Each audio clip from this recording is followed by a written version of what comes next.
एक प्राचीन इतिहास सुनाते हैं। पूर्व काल में तुंगभद्रा नदी के तट पर एक अनुपम नगर बसा हुआ था। उसमें सभी वर्णों के लोग अपने अपने धर्माचरण करते, सत्य में तत्पर रहते थे। उस नगर में समस्त वेदों का ज्ञाता, श्रौत स्मार्त कर्मों में निपुण एक ब्राह्मण रहते थे जिनका नाम था आत्मदेव। तेज तो ऐसा था मानो दूसरे सूर्य भगवान ही हो। ब्राह्मण तेजस्वी, वैदज्ञ, सत्कर्म अनुष्ठान करने वाला, और कभी उसके दरवाजे से कोई भिक्षुक वापस नहीं लौटा।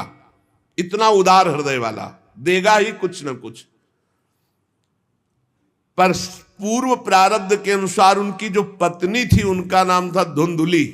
पति का नाम आत्मदेव और पत्नी का नाम धुंधुली था।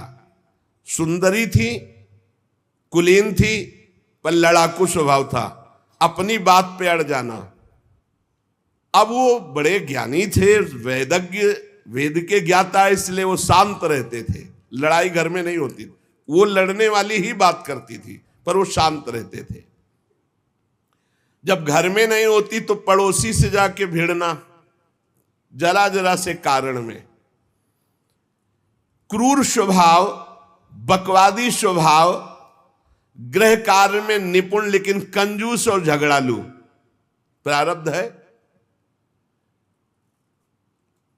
भोग विलास की कमी नहीं थी, खूब संपत्ति थी, घर बढ़िया सुंदर, परंतु सुख नहीं था। क्योंकि जब आत्मदेव घर में आते तो बस उपद्रव, लड़ाई झगड़ा, सब बड़ा नरक समझो। जिसकी घर में अशांति हो, झगड़ा होता, बड़ा नरक है। चैन से नमक रोटी खाए, प्यार से जीवे तो गृहस्थी धन्य। और खूब बढ़िया सब व्यवस्थाएं हैं, पर कलह, अशांति, मन नहीं मिल रहा एक दूसरे, ये बहुत धीरे धीरे अवस्था डल गई। कोई संतान ही नहीं हुई। बड़े बड़े पुण्य कर्म किए, खूब दान पुण्य किया, लेकिन संतान नहीं हुई। अब वो ब्राह्मण बड़े चिंतातुर हुए आत्मदेव की, जिसके संतान न हो तो फिर उसको पिंडदान कौन करेगा। गृहस्थी में विचार होता, कुल परंपरागत चलाने वाला तो कोई होना चाहिए। अब वो बड़े चिंतातुर हुए, हर उपाय करके हार गए थे। तो एक दिन उनके मन में आया कि एकांत जंगल में चलते हैं और अपने प्राणों को त्याग देते हैं। क्योंकि घर में जाओ तो कलह है, न कोई संतान है। अब क्या, सब कुछ करके देख लिया, बुढ़ापा आ रहा है, पुत्र तो हुआ नहीं, तो कम से कम पुत्र होता तो कुल परंपरा चलाने। अब क्या,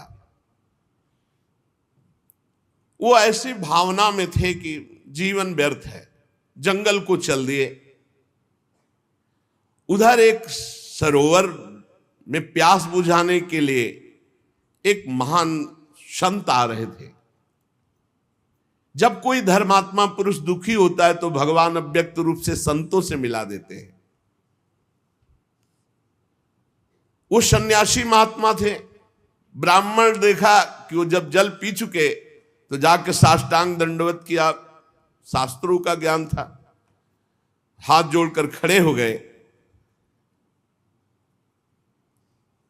तो कथम रोदसी विप्रत्वम काते चिंता बलियसी वदतम सब्बत सत्वरम मह्यम स्वस्य दुखस्य कारणम। ये लंबी लंबी सांसें खींच रहे हो, उदास खड़े हो, दुखी दिखाई दे रहे हो। देखने से तो लगता है कि तुम ब्राह्मण हो, क्योंकि तेजस्वी हो। क्या चिंता है तुम्हारी जो तुम जल्दी जल्दी श्वासें खींच रहे हो लंबी, और दुख प्रकट कर रहे हो। ब्राह्मण ने कहा, महाराज आखिरी उपाय आप हैं। वैसे तो मैं बताऊं, अपने जीवन से निराश हो चुका हूं।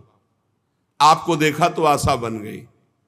पूर्व जन्म का कौन सा प्रारब्ध मुझे पता नहीं, पर संतान योग नहीं। अब मेरे पितर गरम गरम आंसू चिंता जनित छोड़ रहे हैं, क्योंकि पिंडदान करने वाला हमारे कुल में कोई नहीं रहा, संतानें नहीं उत्पन्न हुई। बहुत दुखी हो गया हूं। सही बताऊं, मैं आम प्राण त्यागने आया हूं जंगल में। मेरा मन मुझे धिक्कारता है कि तुम्हारा सब कुछ बेकार जब संतान नहीं। और यहां तक कि मैं जिस गाय को पालता हूं वो भी बछड़ा नहीं देती, वो भी बांझ हो जाती है। यहां तक कि जो पेड़ लगाता हूं उसमें भी फूल फल नहीं आते। कितना मैं दुर्भागी हूं, बड़ा भागा हूं। अब मैं अपने प्राण त्यागने आया हूं। और फूट फूट कर रोने लगे। संत का हृदय बड़ा करुणामय होता है। संत चाहे तो नवीन प्रारब्ध तत्काल रच सकते हैं, क्योंकि भगवान के भजन में अपार सामर्थ्य है। उन्होंने अपनी दिव्य दृष्टि से देखा होगा, आत्मदेव ब्राह्मण, पुत्र का मोह तो छोड़ दो, आप विवेक का आश्रय लो, भजन करो। मैं तुम्हारी रेखा को देख रहा हूं, एक जन्म नहीं 7 जन्म तक कोई संतान है ही नहीं। देखो, संतान के पीछे मत पड़ो। राजा सगर, महाराज अंग, बड़े बड़े संतान में बहुत दुख भोगे हैं। अब तुम भजन करो, जंगल में निकल आए, भजन करो, संतान की आशा छोड़ो। ब्राह्मण ने कहा कि मुझे उपदेश नहीं, ये उपदेश नहीं, सब पढ़ा हूं, मुझे पुत्र चाहिए, पुत्र देव, नहीं मैं आपके सामने अभी प्राण त्यागता हूं, मुझे पुत्र चाहिए। ब्राह्मण का ऐसा आग्रह देख करके सन्यासी जी ने कहा कि देखो, विधाता के लेख को कोई मिटा नहीं सकता, चित्रकेतु का चरित्र पढ़ के देख लेना। दैव जिसके उद्योग को कुचल देता है वो सफल नहीं होता। तुम्हें पुत्र सुख नहीं है। उन्होंने कहा फिर हम कह रहे हैं बस अब पुत्र का आशीर्वाद दे ही दो, नहीं तो प्राण त्याग देंगे आपके सामने। सन्यासी जी ने देखा है तुम मानने ही वाले नहीं, तो उन्होंने योग बल से एक फल प्रकट किया, तपोबल से, और कहा लो, योग तो नहीं तुम्हारे पुत्र का, पर मैं ये फल देता हूं, अपनी पत्नी को खिला देना, इससे बड़ा ज्ञानी महात्मा पुत्र पैदा होगा।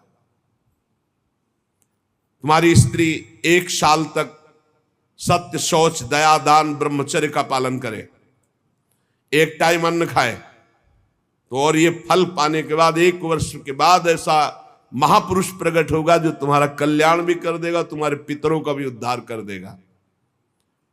वो योगी राज सन्यासी फल दिए। अब तो आत्मदेव बड़े प्रसन्न हुए क्योंकि कामना पूर्ण हो गई। फल लेकर आए। धुंधुली उनकी पत्नी थी, जो लड़ाकू स्वभाव की, बड़ा क्रूर स्वभाव, दुष्ट स्वभाव, वैसे ही क्रूर स्वभाव था। आके कहा हो भाग्य, एक सन्यासी मिले, वो फल दिए, और उन्होंने नियम बताया है कि 1 साल तक सत्य बोलोगी, पवित्र रहोगी, दूसरों को दान करोगी, एक समय तुम अन्न खाओगी, और बहुत शुद्ध स्वभाव वाला महात्मा बालक पैदा होगा, ये फल खा लो। तो उन्होंने कहा कि फल तुरंत थोड़ी खाया जाता, नहा धो के बड़े पवित्रता से खाया जाता, लाओ और जाओ, आप निश्चिंत रहो।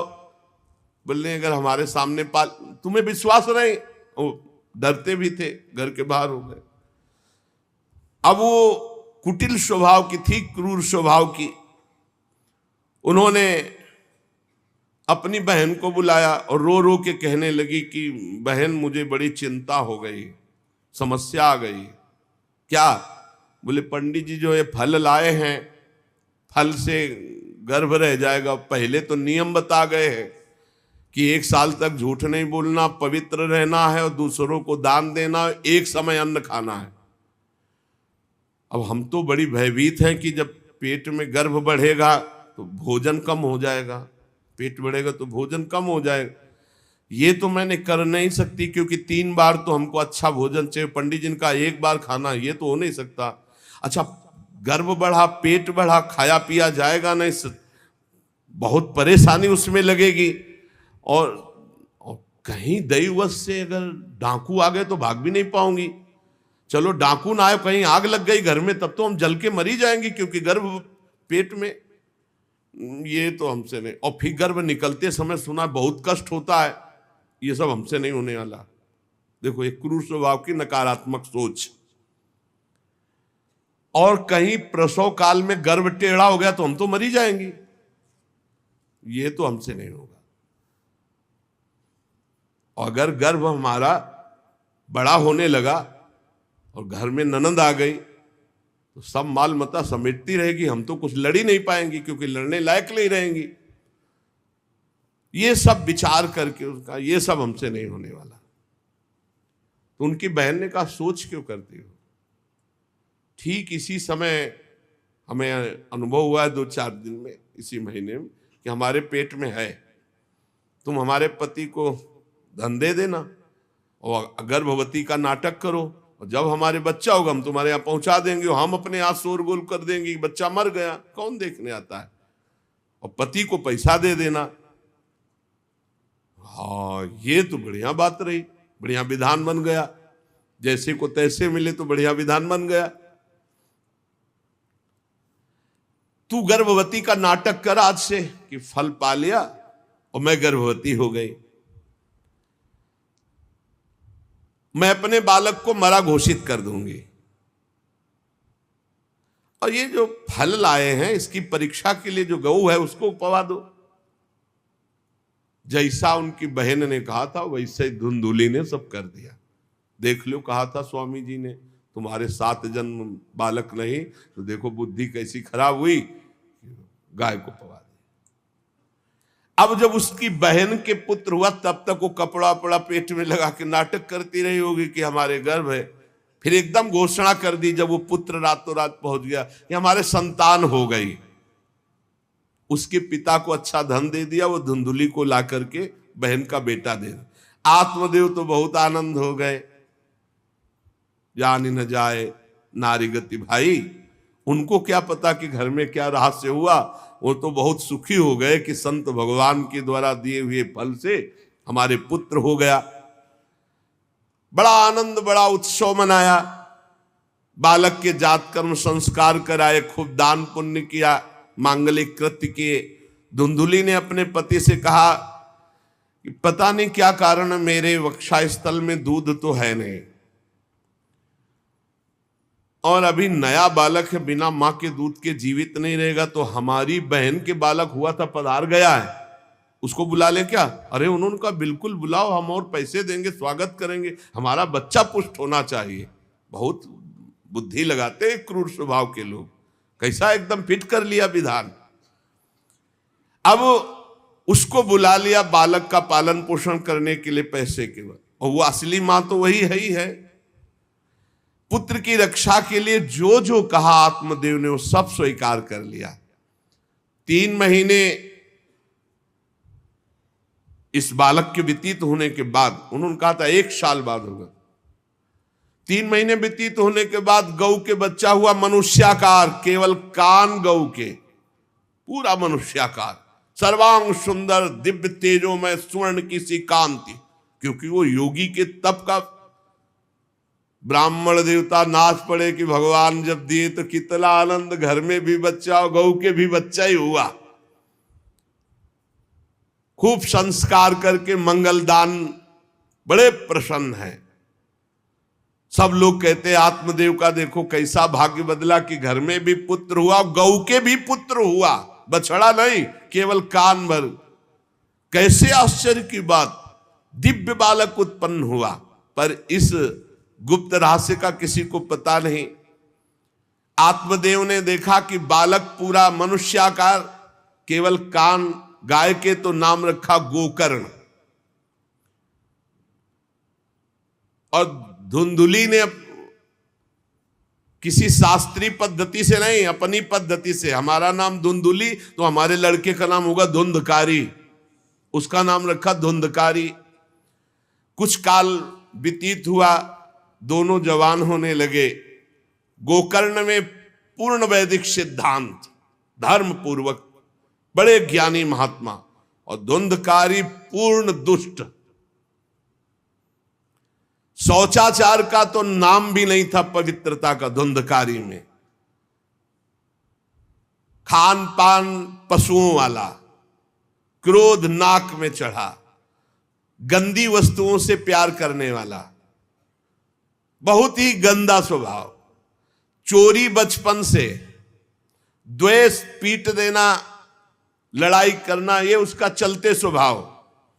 दूसरों के खेती में आग लगा देना, घरों में आग लगा देना, गौशाला में आग लगा देना। जैसे किसी का बालक खेल रहा है, आसपास देखा कोई, उठाया कुएं में फेंक दिया। बड़ा दुष्ट स्वभाव। और बड़ा हुआ हिंसक स्वभाव, अस्त्र शस्त्र धारण करके। जैसे कोई अंधा जा रहा है तो कहता आओ बाबा तुम्हें रास्ता बता दो, कुएं में जाके ढकेल देता है। बहुत ही गंदा स्वभाव, दुष्ट स्वभाव। अब वो शिकार करने लगा पशुओं का और मांस खाने लगा। जहां आत्मदेव कितनी पवित्रता से, वहां दुष्ट कितना। अब धीरे धीरे व्यभिचार करने लगा, वैश्याओं से संपर्क रखने लगा। संपत्ति थी ही, सारी संपत्ति वैश्याओं को। एक दिन पिता ने कहा आत्मदेव ने कि तुम्हारे आचरण इतने आसुरी प्रभाव के, हमें लगता है कि तुम हमारा सर्वनाश करने के लिए प्रकट, ये क्यों करते हो? तो खूब गिरा गिरा के मारा आत्मदेव को। सन्यासी की बात अब याद आई कि तुम्हारे भाग्य में पुत्र सुख नहीं है। खूब मारा आत्मदेव को। जब इतनी जोर से मार रहा था तो थोड़ी तो दया आई कि पति है, बचा ले। तो धुंधुली गई, तो फिर धुंधुली की दम जम के पिटाई की। अब वो तो राक्षसी स्वभाव। और घर के जितने जेवर बर्तन सब उठा के बेच दिए, वैश्यागामी हो। अब जब सारी संपत्ति स्वाहा, खाने को भी नहीं, तो धुंधुली बैठ के रोती। रोना इससे तो अच्छा कि मैं बांझ रह जाती। दुष्टता की ना, पति ने जब तुम्हें एक दिव्य फल दिया था, खाना चाहिए था। मैं कहां जाऊं, कौन मेरा सहयोग करे? बड़ी विपत्ति, बड़ा दुख, न खाने को न पीने को। अतरे दिन पिटाई करता धुंधकारी, आत्मदेव की भी और धुंधुली की भी। पिता बैठ के रो रहे थे। मैं सन्यासी की बात मान जाता तो गोकर्ण जी आए और उन्होंने कहा पिताजी